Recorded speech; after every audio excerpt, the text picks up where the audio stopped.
think what I want to do is I want to talk just for a second. I wrote this out, and it's very close to my heart because I was down there, and I watch our police and our firemen down on 7-Eleven, down at the World Trade Center right after it came down.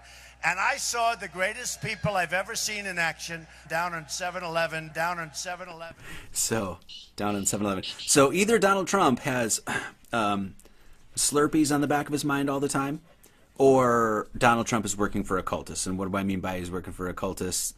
And I actually covered this recently in a video called The Oddities of the Gregorian Calendar. So we have to ask, like, why is the 8th month, it's literally signified by October, meaning 8, the 10th month of the year. Sept means 7, and yet it's the 9th month of the year. Nov means 9, and yet it's the 11th month of the year. Deca means 10, and yet it's the 12th month of the year. For instance, you see all these like quote-unquote numerologists and gematricians and all this stuff on the web, and people are saying, like, you know, like 9/11. Oh, 9/11. 9/11 didn't happen on 9/11. 9/11 happened on 7/11 because September is the 7th month, right? 7/11 is the proportions of the Great Pyramid of Giza. Its base is 11 units. This is a proportionality here, but its base is 11, height 7. So here you have Donald Trump flubbing it, and basically instead of saying 9/11, he said 7/11. So either Donald Trump has Slurpees on the back of his mind all the time, or he's working for occultists.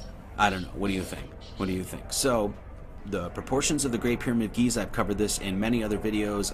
Genesis 1:3, the mathematics of Genesis 1:3. I covered it in the deocculting of the Las Vegas shooting.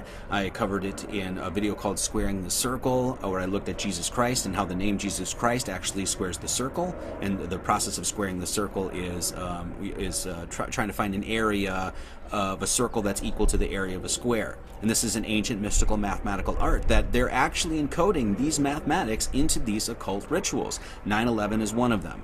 9/11 didn't happen on 9/11, it happened on 7/11, and the Great Pyramid of Giza squares the circle.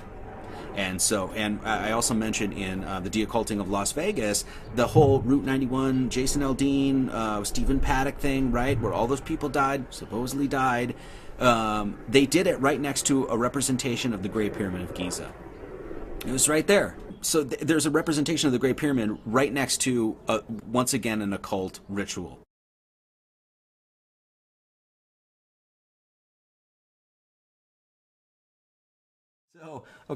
So Donald Trump. Now, this is coincidence, crafted in there, happenstance, I don't know. I'm just going to present this to you. You can do with what you will with it, all right? I'm not, no commentary here. I'm just going to present the info. Donald Trump. Donald equals 14. Trump equals 22. 14 plus 22 is 36. Adding 1 through 36, so 1 plus 2 plus 3 plus 4 plus 5 plus 6, etc., all the way to 36 equals 666. Okay? 14 and 22 is the proportions of the Great Pyramid of Giza. Great Pyramid of Giza, the base is 22, its height is 14. This is the proportions of the Great Pyramid of Giza. That's squaring the circle. When we did the deocculting of LV, Las Vegas, I don't want them to demonetize me. But when we did that, we talked about all the ways that Jesus Christ encodes the proportions of the Great Pyramid of Giza. The fundamental angle of this right here, 51.84 degrees, can be found in Jesus Christ. And then we find something like this in Donald Trump. So I just wanted to say that. So I had to share this. I don't know if you guys have seen this. This comes from some comedian, Brenter Hune, I think is his name. And it says, "I like my women like I like my Building 7, going down for no reason." That's a conspiracy theory reference that 9 out of 11 people don't get. It's an inside joke. Come on, that's funny. That's funny. When I say Donald Trump is working for occultists, who do I mean particularly?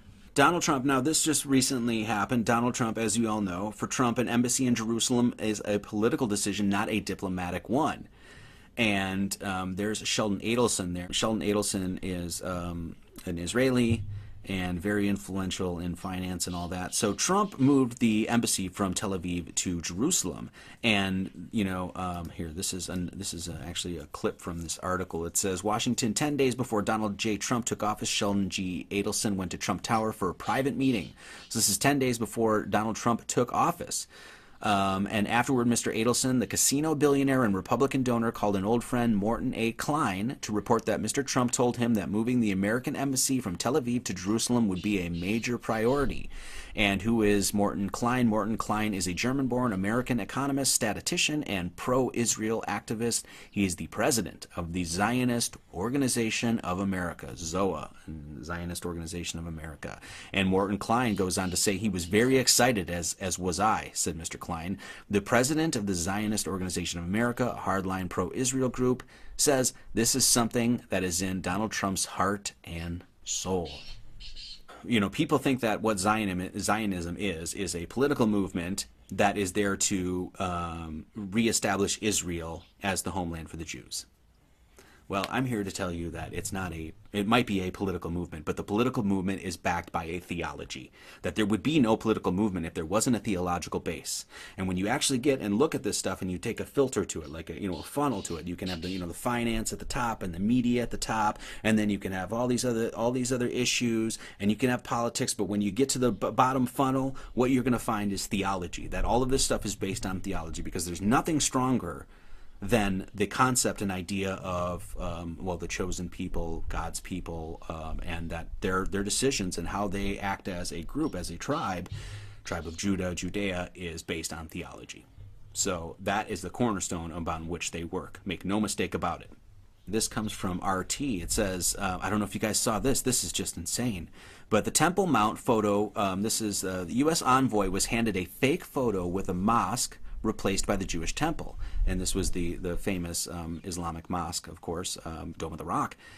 And it says, Temple Mount photo with Jewish temple replacing mosque handed to U.S. envoy, sparking criticism. So what happened was this U.S. envoy was handed this picture, and instead of the Temple Mount, it was photoshopped out, and the third Jewish temple was there. And of course, this falls right in line with Jewish prophecy. And it says tensions surrounding Jerusalem just got worse thanks to a bit of make-believe and Photoshop. The U.S. ambassador was thrust into controversy after accepting a picture of the city which replaced a mosque with a Jewish third temple. And the U.S. envoy was like, "Oh, I didn't know. Somebody just handed me this picture. I took the picture, and I was like, oh, of course the fucking guy knew. Of course they knew. I mean, how stupid do you think people are?"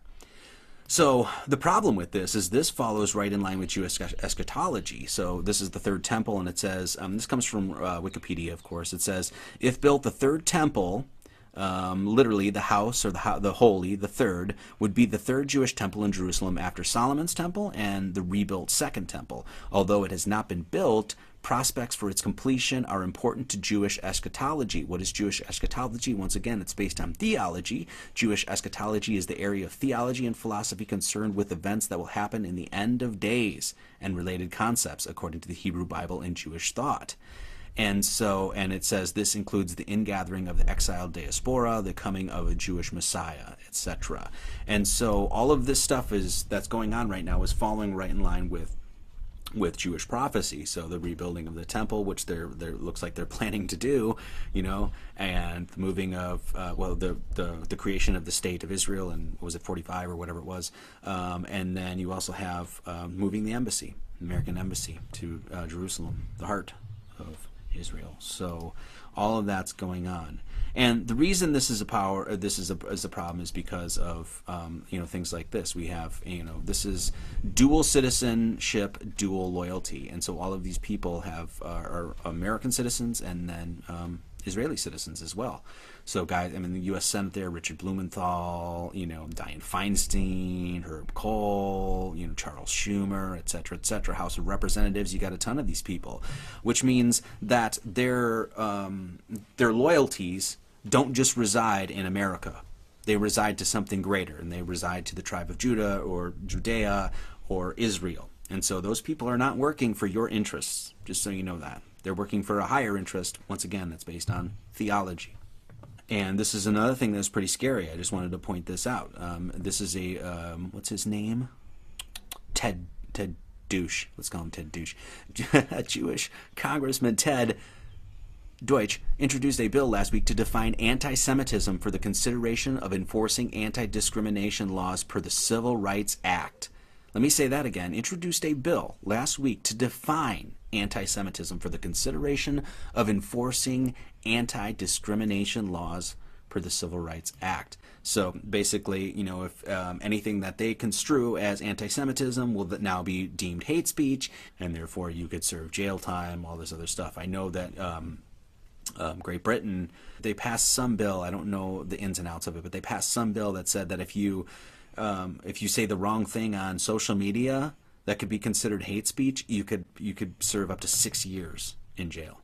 6 years in jail for something you post on social media.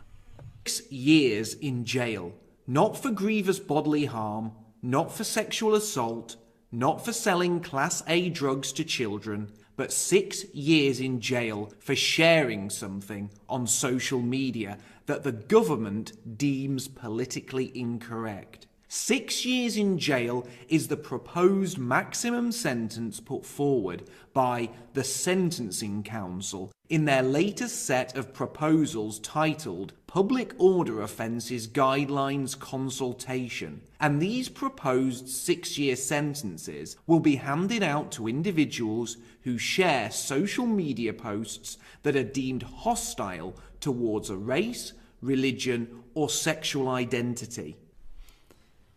That's where America's headed. Just so you know. That's where we're going. So, good times. Good times, great oldies. So, for those of you that are saying that Donald Trump is playing 4D chess and you're still on the Trump train, what are you talking about? I think Donald Trump thus far has shown his colors. He's not playing 4D chess. Give me a frickin' break. This guy is shilling for Israel like none other. He is doing Israel's bidding.